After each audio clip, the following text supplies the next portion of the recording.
ఈరోజు మనం చేయబోతున్న వంట ములక్కాయ జీడిపప్పు కర్రీ.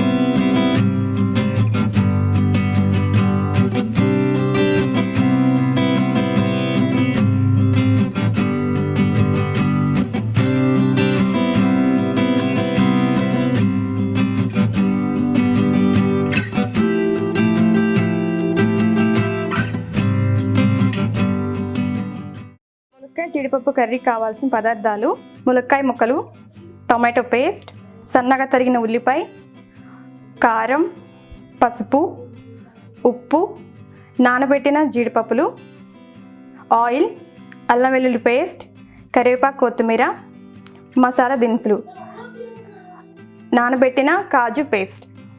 ముందుగా స్టవ్ మీద ప్యాన్ పెట్టి అది కొంచెం హీట్ ఎక్కిన తర్వాత ఆయిల్ వేసుకోవాలి. ఇప్పుడు మసాలా దినుసులు వేసుకుంటున్నాం. విలాచి, దాల్చిన చెక్క, లవంగ 3 కచ్చపచ్చ దంచుకున్నవి ఆయిల్ హీట్ ఎక్కిన తర్వాత అందులో వేసుకోవాలి. ఇప్పుడు సన్నగా తరిగిన ఉల్లిపాయలు,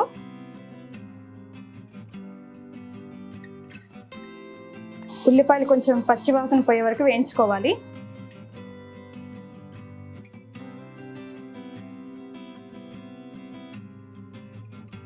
ఉల్లిపాయ పచ్చివాసన పోయే వరకు వేయించుకున్నాం కదా, ఇప్పుడు పసుపు వేసుకోవాలండి.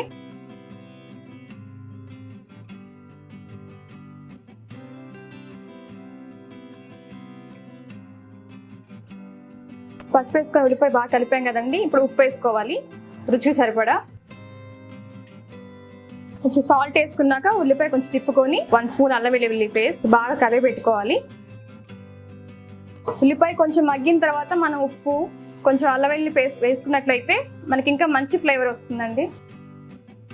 అల్లం వెల్లుల్లి పేస్ట్ వేసి తిప్పుకున్నాం కదండి, ఇప్పుడు కారం వేసుకోవాలి. మీ టేస్ట్ని బట్టి ఎంత కారం అంటే అంత వేసుకోవచ్చు.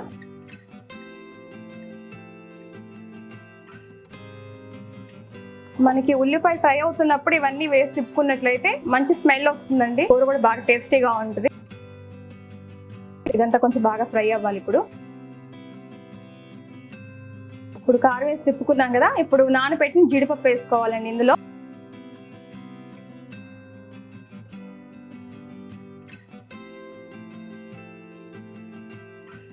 జీడిపప్పు వేసి తిప్పుకున్నాం కదా, ఇప్పుడు ములక్కాయ ముక్కలు వేసుకోవాలండి. అది ఆనియన్ చూసుకుంటూ ఉండాలండి, కింద లేకపోతే తొందరగా అడుగంటుకుంటుంది. కొంచెం ముక్కలు బాగా ఉప్పు కారం పట్టేలాగా బాగా తిప్పాలి. ఉప్పు కారం వేసుకున్నాం కదా, ఆ కొంచెం ముక్కలకి ఉప్పు కారం తిప్పుకున్న తర్వాత ఒక 5 మినిట్స్ మూత పెట్టాలండి వాటి మీద. ఒక 5 మినిట్స్ మనం ఉడికించుకున్నాం కదండి, ఇప్పుడు మూత తీసి తిప్పుకోవాలి. ఒకసారి బాగా కలవి పెట్టుకోవాలి. మనం టమాటో ప్యూరీ వేసుకుంటున్నామండి. కొంచెం మనకి మామూలుగానే ములక్కాయ ముక్కలు కొంచెం గట్టిగా ఉంటాయి కాబట్టి కొంచెం నెమ్మదిగా మగ్గించుకుంటే ఇంకా టేస్ట్ బాగుంటాయి. ఇప్పుడు ఇందాక మూత పెట్టాం కదండి, ఒకసారి మధ్యలో తీసి తిప్పుకోవాలి. ఇలా తిప్పుకున్నట్లయితే ములక్కాయలకి ఉప్పు కారం సమానంగా పడుతుంది.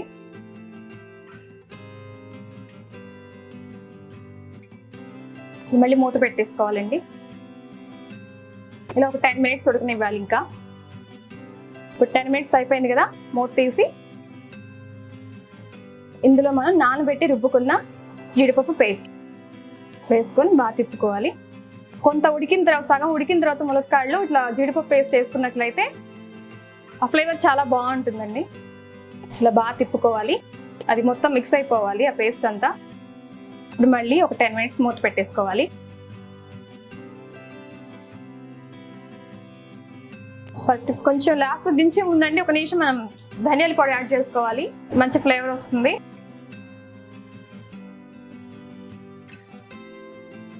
ఇప్పుడు సన్నగా తరిగిన కరివేపాకు, కొత్తిమీర వేస్తున్నామండి. ఆల్మోస్ట్ కర్రీ మొత్తం అయిపోయింది. మనం దించుకుని ఒక 1 మినిట్ ముందు ముందే వేసుకున్నట్లయితే కరివేపాకు, కొత్తిమీర ఆ కలర్ ఆ గ్రీనరీ పోతుందండి. దించే ముందు వేసుకుంటే కలర్ఫుల్ గా ఉంటుంది కర్రీ. చూసారా ఎంత అందంగా ఉందో.